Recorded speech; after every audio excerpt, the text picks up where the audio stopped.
Good evening, everybody. It is Thursday, June the 12th, and welcome back to everybody. I want to discuss maybe two topics today. One is this new iPass Centre in Kilcock, and perhaps to touch on the situation and disruptions, etc., up in the north in Ballymena, whatever. But there is two other items that I'll very briefly discuss, not even discuss, just mention actually, before I start.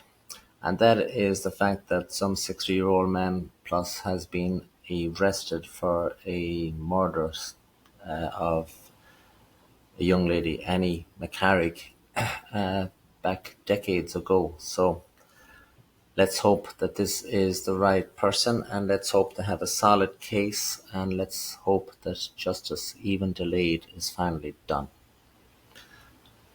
God rest her soul.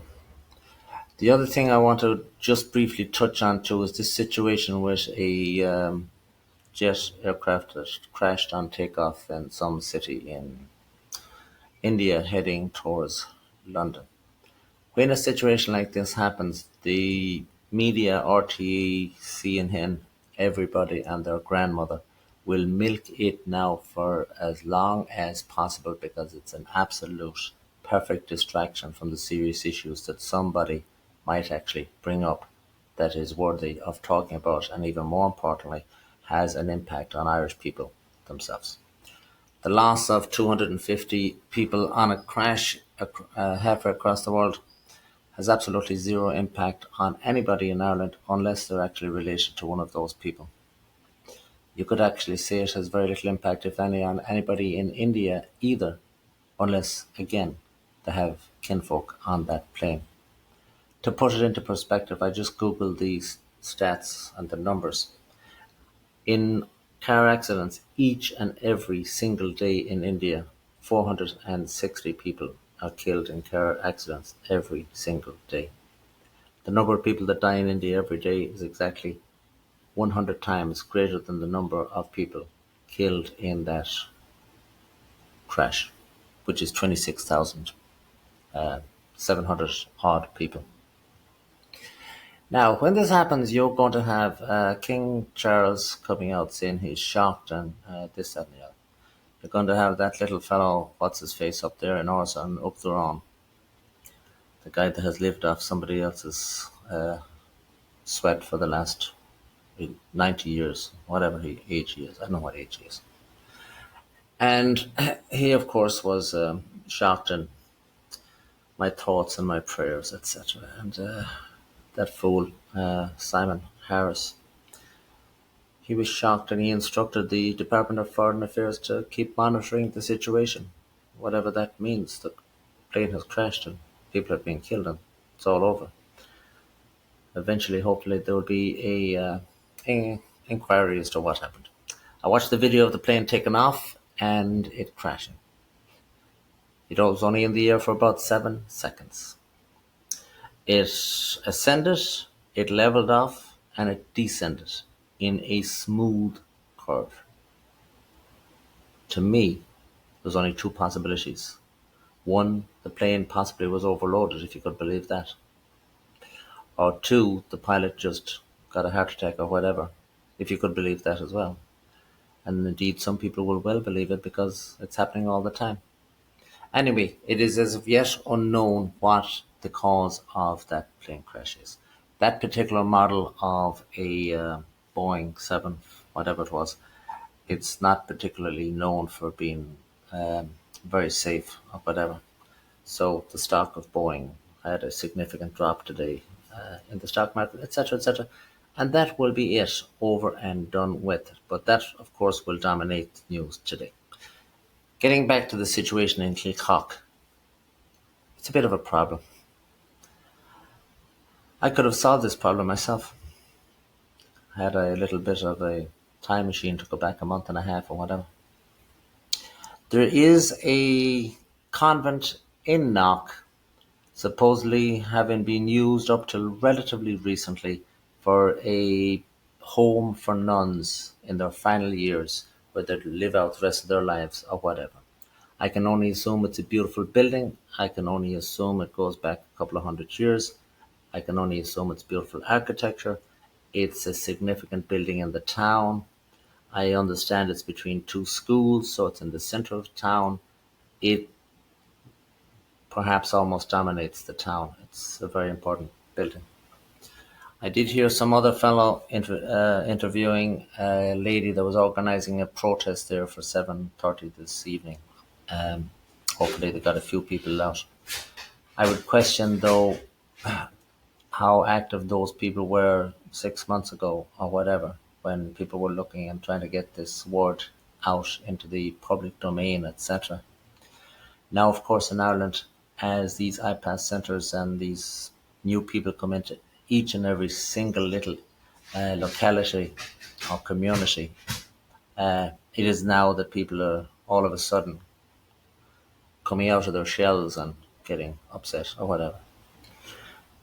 The lady anyway said that the building was sold recently for $3.1 million. The solution of this problem, of course, was we had 2 months ago a huge demonstration or protest rally or whatever up there in Dublin. I said at the time, I hope this is the last one, because they actually have no real purpose except for promoting the political futures of the people that are speaking, etc., or their own agendas. As the man, Mr. Conway down in Sligo says, march them up the hill and march them down the hill, and to no great avail, and then they'll go and have a few beers or whatever. There was, in my estimation, 30,000 people at that protest, because I would have calculated using somewhat of a scientific method. Other people said there was 100,000 people that are not known for their abilities in the sciences at all. But anyway, let's just take the smaller figure of 30,000 people. Instead of going up to Dublin that day, those 30,000, if each and every one of them just donated €100, which is a very, very small projection onto what they might have spent that day, probably spent a lot more. Talking to some people that spent considerably a lot more. But even just €100 a day, that turns out to $3 million or €3 million. Had they taken that money and gone down and purchased that beautiful building down there in Kilcock, we today would not have to worry about an iPass centre there at all, and it could be recreated into something to glorify Irish culture, language, history, you name it. There would be a lot of beneficial use to us, but no. So these protests, well, take them now with a grain of salt.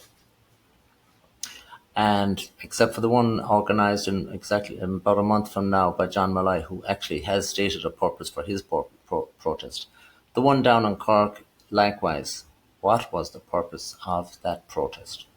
If I'm to believe Tom MacDonald, well, he's not very happy, and he's gone off and trying to form a new party for himself, and good luck to you, Tom. At least you're a man, a genuine man. Anyway, that's it. So that is the situation down in Kilcock. And indeed, one of them could be bought every month. But no, you have these people just leading people round in a circle, in my opinion, now at this stage of the game, to their own benefit and not to the benefit of the common good or whatever. I will also briefly touch up there on the situation up in Ballymena.